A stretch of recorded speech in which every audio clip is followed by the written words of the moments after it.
Bienvenue sur Sport Réalité. Si tu es fan de foot, tu es au bon endroit. Abonne-toi, active la cloche pour ne rien rater. Analyse, coulisses, trophées. Aujourd'hui, on plonge dans l'univers prestigieux du Ballon d'Or. Ses origines, son évolution, les règles, les nominations et bien sûr les résultats de la cérémonie de 2025. Le Ballon d'Or est une distinction individuelle de football créée en 1956 par le magazine France Football. À l'origine, le trophée était destiné aux joueurs européens jouant dans un championnat européen.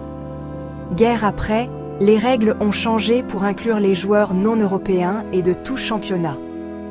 En 2018, une version féminine du Ballon d'Or a été instituée pour reconnaître les joueuses.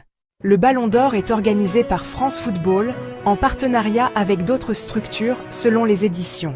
Exemple, UEFA pour 2025. Le prix récompense les performances durant une saison de football, et non plus l'année civile depuis quelques éditions. Pour 2025, du 1er août 2024 jusqu'à mi-juillet 2025 pour les hommes et jusqu'au 2 août 2025 pour les femmes. Lors de la cérémonie 2025, plusieurs trophées sont remis. Voici la liste. Ballon d'Or masculin. Meilleur joueur masculin de la saison 2024-25. Ballon d'Or féminin. Meilleure joueuse de la saison 2024-25. Trophée Copa, homme. Meilleur jeune joueur masculin, moins de 21 ans. Trophée Copa, femme. Meilleure jeune joueuse. Nouvelle catégorie pour 2025. Trophée Yashin, homme. Meilleur gardien masculin. Trophée Yashin, femme. Meilleur gardien féminin. Nouvelle catégorie 2025. Trophée Gerd Müller. Meilleur buteur. Homme, femme. Trophée Johan Cruyff. Coach. Meilleur entraîneur masculin, féminin. Club de l'année. Homme, femme. Le club le plus remarquable sur la saison. Socrates Award. Récompense pour l'engagement humanitaire ou social d'un footballeur. La 69e édition du Ballon d'Or s'est tenue le 22 septembre 2025 au Théâtre du Châtelet, à Paris. Elle a commencé à 21h, heure centrale européenne, CET. Les nominations ont été dévoilées début août 2025. Le jury est composé de journalistes internationaux. Pour le Ballon d'Or masculin, des journalistes représentant les 100 nations de football les mieux classées. Pour la version féminine, environ 50 journalistes des nations féminines les mieux classés. Chaque votant choisit un top 10 parmi une liste de 30 nommés.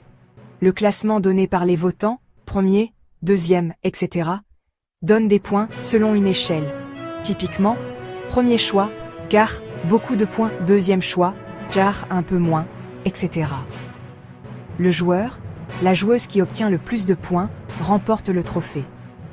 En cas d'égalité, on regarde le nombre de premiers votes, puis de deuxième, etc. Quelques exemples de nommés pour 2025. Hommes, Jude Bellingham, Ousmane Dembélé, Gianluigi Donnarumma, Désiré Doué, Erling Haaland, Kylian Mbappé, etc.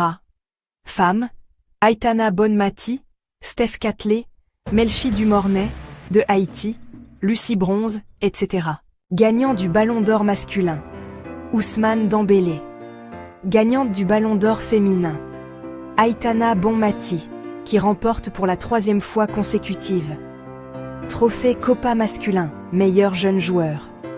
Lamine Yamal. Autres prix notables, Yashin, Gerd Müller, etc. Attribués selon performance et statistiques. C'est la première fois que l'édition 2025 offre autant de parité entre hommes et femmes dans les catégories de prix, ajout de nouveaux trophées féminins. Pour beaucoup, c'est un moment de consécration pour Dembélé, après une saison exceptionnelle avec son club.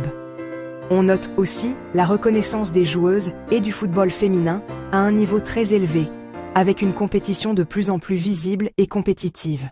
Le Ballon d'Or 2025 marque une étape importante. Plus d'équité, de nouvelles catégories, et surtout des performances qui ont confirmé que foot rime aujourd'hui aussi avec inclusion et excellence. Chez Sport Réalité, on est fiers de voir ces évolutions et on continuera à vous tenir informés de tous les plus beaux moments du foot.